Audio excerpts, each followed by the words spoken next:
Aloha loves, welcome. My name is Digmara and I am your host. I believe it is every woman's birthright to have financial independence and freedom. I am a self-made multimillionaire. Now I work with others to do the same. Let's get started. Truth bomb.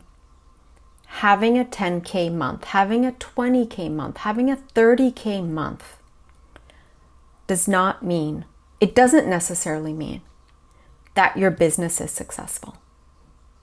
That is the hard truth. I know that that can sound harsh. I know that it can sound like I'm being insensitive. I'm not. That's just the honest truth. Looking at what you're grossing, looking at what you're bringing in is just half of the picture. And it is something that I'm seeing time and time again. And it is so frustrating for me to watch that. I am new to social media. I am new to the spiritual entrepreneurship online scene, but I am not new to the financial scene. I have been working in financial systems, in finance departments, mentoring, consulting since the late 90s. But it wasn't until I came onto the social media scene during the pandemic. I was never on social media before that, but it wasn't until 2020 when I came onto the social media scene, until I set up my first social media account, my first Facebook account, my first Instagram account, that I discovered this concept. And I've never seen it anywhere else in my life. And I just think it's it's utter madness, right? So it's this concept of, have you made your first 10K month? Have you made your first 5K month? Are you having 20K months? And this is the yardstick by which, in this type of industry, success is being measured. There is so much focus in how much we're bringing in and not enough focus on what are we netting. It's all about gross. What is the gross revenue? But no one is talking about profit and loss. And what are we netting? Okay, let's get into it. So in order to assess how successful your business is, how profitable your business is, you need to look both at what are you grossing, meaning what are your total sales, right? And you can track that by month, by quarter, annually. When I work with my clients, I do all three. Right? So I track it for them. We look at monthly, quarterly, and annually. Okay. That's just one side of the equation. And that side of the equation is extremely important, right? Why are we in business? We're not in business. We're not running these businesses for them not to be profitable. Of course, we're here to serve the collective. I'm so passionate about the work that I do, the clients that I work with. I love my clients, the women I work with. I love them dearly. Right? But I also need to feed my family. That's just the hard truth. So what we're bringing in is important, absolutely, right? But if you have more going out than coming in, then you're operating in the red. And that's really important to understand. And you need to take taxes into account as well, right? Okay, so we've talked about the gross revenue that's coming in. So then the next thing is tracking your expenses. Again, monthly, quarterly, annually. What are your operating expenses? And then determining what is your profit margin. Okay, that is where a profit and loss statement comes in. Every business needs to have a profit and loss statement that you're looking at monthly, quarterly, annually. If you're starting out and monthly is too much, don't worry about it. Then track it quarterly, track it annually. Some is better than none. But numbers don't lie. And this is why I love numbers so much, because numbers tell a story. Numbers paint a picture.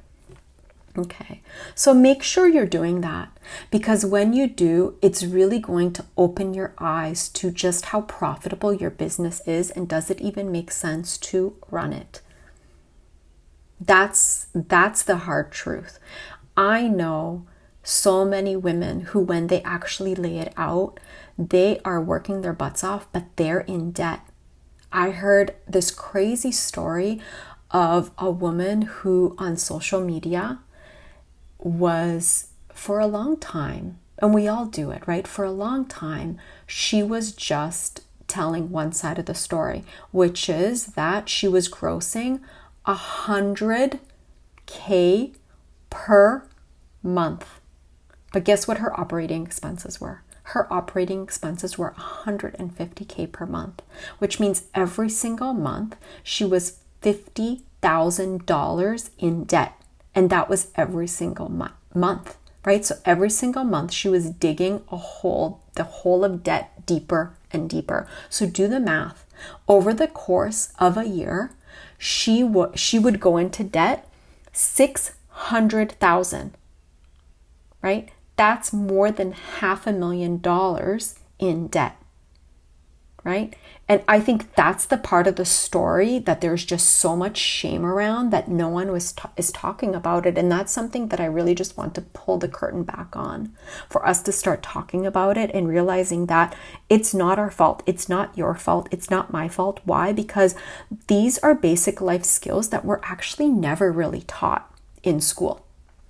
Right? You only really start learning this if you go and study accounting. I feel like that's really the first place where I started encountering these concepts, is when I took Accounting 101 in university. Never before that. But the majority of us, we do not take accounting in university. So how could you ever learn this? And yet we're expected to understand what this is and how it operates, how it functions, right? So if there is any shame within you, shame is a waste of time. Guilt and shame and those types of negative emotions, they really don't serve us. So release it, and release it now. Just understand that there are two sides to the equation. There's the gross revenue, there's the operating expenses, and only when you net the two do you arrive at the true number of what is your net income, and are you profitable, and how profitable are you? Because I tell you, the path to becoming a millionaire, to becoming a multimillionaire, is pretty straightforward. The roadmap is pretty straightforward. The path is clear to me. I know what the path is, and I followed it, and this is how I became a millionaire. This is how later I became a multimillionaire. My second million took me way, way, way less time than the first, and same with the third. And I think part of it was my confidence right now. Part of the confidence that I have right now is because I'm on the other side of it. Okay, and this is why I do this work. I do this work so that I can show you how I got there, and I can hold the vision, lay out a plan for you to do the same. Okay, the path is clear. Is the path clear for you? Do you understand the roadmap? Do you understand what you need to do? And what I always say is, if not you, then who? If not now, then when? I remember this story of meeting with a financial advisor because I had this vision. I had this vision that I wanted to become a millionaire. Part of it was, if you know anything about my story, part of it was because it was this funny contest between my brother and I. My brother and I, he was studying finance. He was in business, and he said, "Hey, Dag," that's his nickname for me. He said, "Hey, Dag, let's have this contest. Who's going to become a millionaire first?" And so we did it. And I remember, so that was just my goal. It was this fun goal of, hey, let's see how quickly I can become a millionaire. And I remember meeting with this financial advisor, and I remember telling him what my goal was. My goal was to become a millionaire, and he thought it was hilarious. And I really don't understand why he thought it was so funny. And he kept, during our meeting, he was meeting with my husband and I. During the meeting, it was him and his team. They were meeting with my husband and I. And I remember he kept saying, "Yeah, and when you become a millionaire, ha ha ha ha ha." And he kept laughing, and I couldn't understand why he was laughing. And now looking back years later, I realize it's because I'm pretty sure he was not a millionaire himself.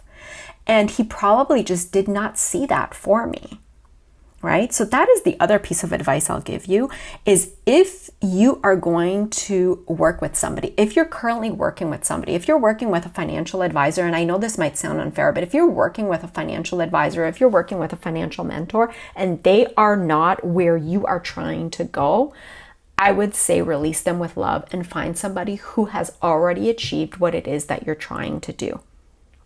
Because to me, believability is a huge part of the equation. If I'm going to hire somebody, when I work with somebody, I want to work with somebody who has already achieved what it is that I'm striving to achieve. I want to make sure that you have already walked through the fire, you're standing on the other side of it, and now you can hold space and the vision for me while I do the same. I want you to stand there and wait for me to meet you on the other side. So, if my message resonates with you, if you feel we're aligned, DM me and let's talk. One thing that I would love to do, one thing that I do for my clients is I look at their finances and I help them determine what their actual net worth is.